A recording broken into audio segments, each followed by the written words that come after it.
Hi guys! Let me show you something that I love na na-order ko. Alam niyo ba, nung dumating to sa akin, hindi ko na-expect na sobrang ganda niya. Pero nakita ko sa TikTok, maganda na siya.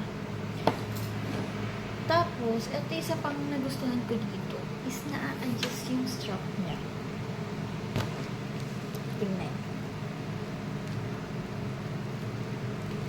Pwede mo siyang gawing body bag. Pwede mo din siyang gawing shoulder bag. Slim. Tapos, alam mo yung leather ng leather na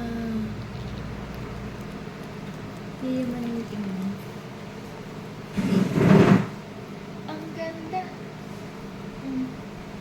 Tapos, pwede mo pa siyang gawing body bag as in. Ang ganda niya. Pwede mo siyang pang office, kahit saan office, lakwacha,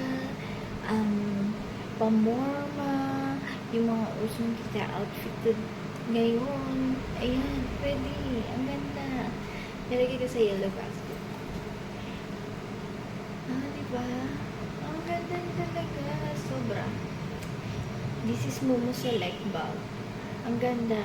Pati leather. Ang daming malalagay, guys. Ang laki ng space sa loob. Tamang bag lang siya. Hindi siya yung malaki, hindi siya yung maliit. Magugustuhan nito.